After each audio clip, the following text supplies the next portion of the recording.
नमस्कार मंडळी, welcome back to my channel Gapshap बँडेड. चला तर पाहूया श्री रामचरितमानस या पुस्तकाचा पुढचा भाग. जेव्हा दीन दुःखी सर्व माता विचारू लागतील तेव्हा हे विधात्या मी त्यांना काय उत्तर देऊ? जेव्हा लक्ष्मणाची माता मला विचारेल तेव्हा मी तिला कोणता सुखदायक निरोप देऊ? श्रीरामांची माता नुकतीच व्यालेली गाय वासराची आठवण येताच धावत येते त्याप्रमाणे धावत येईल. तिने येऊन विचारल्यावर मला हेच उत्तर द्यावे लागणार की श्रीराम, लक्ष्मण व सीता वनात निघून गेले. जो कोणी विचारेल त्याला हेच उत्तर द्यावे लागणार.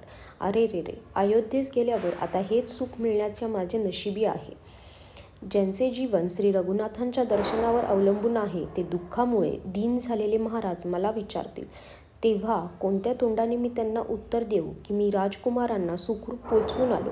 लक्ष्मण, सीता व श्रीरामांची वार्ता ऐकताच महाराज कसपटाप्रमाणे आपले शरीर टाकून देतील. प्रियतम, श्रीरामरूपी जलापासून दूर होताच माझे हृदय चिखलाप्रमाणे विदीर्ण झाले नाही. म्हणून वाटते की विधात्याने मला हे यातना शरीरच नरक यातना भोगण्यासाठी दिले आहे. सुमंत्र अशा प्रकारे वाटेमध्ये पश्चाताप करीत होता.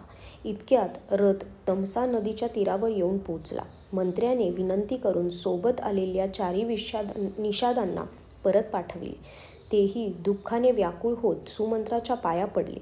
जणू काही गुरु, ब्राह्मण किंवा गाय यांची हत्या करून आल्याप्रमाणे नगरात प्रवेश करताना मंत्र्याला संकोच वाटत होता. त्याने दिवसभर एका झाडाखाली बसून घालविला. जेव्हा संध्याकाळ झाली तेव्हा संधी मिळाली. अंधार झाल्यावर त्याने अयोध्येमध्ये प्रवेश केला आणि दरवाजासमोर रथ उभा करून तो हळूच महालात गेला. ज्या लोकांना याची वार्ता लागली ते सर्वजण रथ पाहण्यास राजद्वारी आले. रथ ओळखून आणि घोडे व्याकुळ झाल्याचे पाहून ज्याप्रमाणे उन्हामध्ये गारा वितळू लागतात त्याप्रमाणे पाहणाऱ्यांचे देह गळून जात होते. जळ आटल्यावर मासे व्याकुळ होतात तसे नगरातील स्त्री पुरुष व्याकुळ झाले होते. मंत्री एकटाच परत आल्याचे ऐकताच संपूर्ण अंतःपुर व्याकुळ झाले. त्यांना राजमहाल स्मशानाप्रमाणे भयंकर वाटू लागला. अत्यंत आर्त होऊन सर्व राण्या विचारू लागल्या, परंतु सुमंत्राला काही उत्तर देता येईना. त्याची वाणी अडखळली. त्याला कानांनी काही ऐकू येत नव्हते की डोळ्यांनी दिसत नव्हते. जो कोणी समोर येईल त्याला तो विचारी की महाराज कुठे आहेत ते सांगा. तो व्याकुळ झाल्याचे पाहून दासी त्याला कौसल्याच्या महालात घेऊन गेल्या. तेथे महाराज असे बसले होते जणू अमृताविना चंद्र तेजोहीन होऊन बसला असावा. राजे आसन, शय्या व आभूषण सोडून खूप उदास होऊन जमिनीवर पडले होते. ते उसासे टाकत विचार करीत होते जणू ययाती स्वर्गातून पतन झाल्यामुळे काळजी करत बसला असावा. राजे क्षणोक्षणी मनातून काळजी करत होते. रुद्रराज जटायूचा भाऊ संपाती पंख जळून गेल्यावर जसा पडला होता तशी राजाची विकल दशा झाली होती. राजे वारंवार राम राम हे प्रियराम म्हणत होते. नंतर हे राम, हे लक्ष्मण व हे जानकी असे म्हणू लागत. मंत्र्याने जय जीव असे म्हणून दंडवत प्रणाम केला. ऐकताच राजाने व्याकुळ होऊन विचारले, सुमंत्रा, राम कुठे आहे ते सांग. राजांनी सुमंत्राला हृदयाशी कवटाळले. जणू बुडत्याला काडीचा आधार मिळावा. मंत्र्याला प्रेमाने जवळ बसवून व डोळ्यात अश्रू आणून राजे विचारू लागले, हे माझा प्रेमळ मित्रा, श्रीरामाची कुशाली सांग. राम, लक्ष्मण व सीता कुठे आहेत ते सांग. त्यांना परत आणलेस की ते वनात निघून गेले? हे ऐकताच मंत्र्याचे नेत्र पाण्याने डबडबले. शोकामुळे व्याकुळ होऊन राजे पुन्हा विचारू लागले, सीता, राम व लक्ष्मण यांची वार्ता तर सांग. श्रीरामांचे रूप, गुण, शील आणि स्वभाव यांची आठवण करून राजे मनात शोक करू लागले.